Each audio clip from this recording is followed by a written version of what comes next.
It was supposed to be just another small-town high school reunion, nothing more than a night of old faces, silly memories, and a bit of harmless nostalgia. My wife, Emily, had been talking about it for weeks. She seemed excited, almost too excited, but I brushed it off as simple enthusiasm. She had always been more social than me, and I didn't mind her catching up with old friends. I trusted her completely, or at least I thought I did. The reunion was being held at a fancy hotel ballroom 2 towns over. I couldn't go because of a sudden business trip that had me flying out the same evening.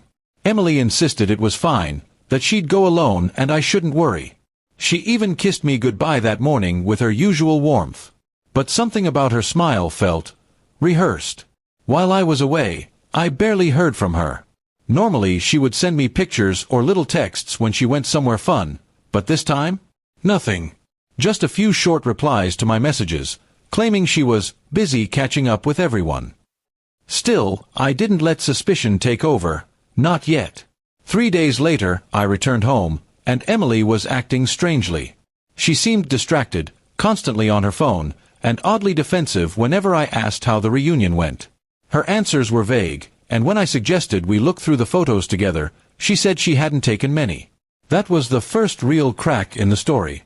Emily loved taking pictures. Later that night, while she was in the shower, her phone lit up on the nightstand. I didn't usually snoop, but my gut told me something was wrong. I glanced at the screen, and froze. It was a text from a man named Mark. The message read, *, last weekend was unforgettable. I've missed you like crazy. *. My stomach dropped. Mark was her ex-boyfriend from high school, the same one she swore she hadn't spoken to in years. My hands shook as I opened their chat history. The truth was worse than I imagined. They had been flirting for months, and the reunion had been the perfect excuse to meet. The messages left no doubt. They had slept together that night. I didn't confront her immediately. Instead, I decided to act carefully. Emily had no idea, but I handled all of our finances. Over the next few days, I quietly froze our joint accounts, rerouted my income to a separate account in my name, and moved valuable assets into my sole control. Every credit card with her name on it was cancelled. I made sure she couldn't touch a single cent without my permission. Once everything was in place, I finally confronted her.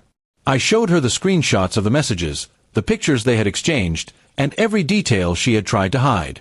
Her face went pale, and she began to stammer, trying to claim it was just a mistake and meant nothing. I didn't buy a word of it.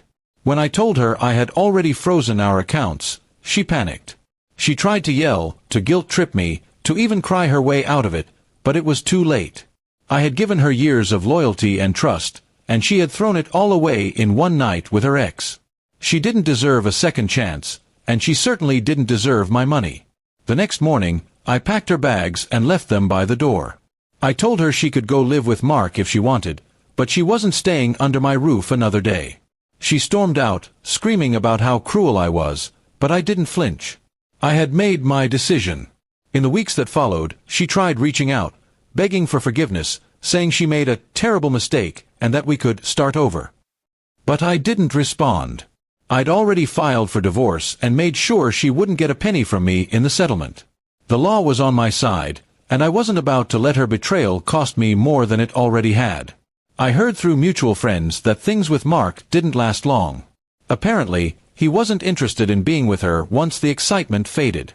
She ended up moving back in with her parents, broke and humiliated.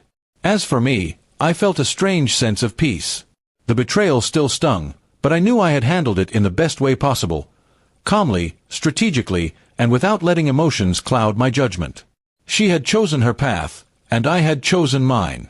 Now, when people ask why I seem so much lighter these days, I simply smile. I tell them that sometimes, losing someone is the best thing that can happen to you.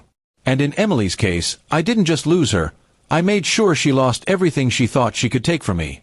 And I don't regret it for a second.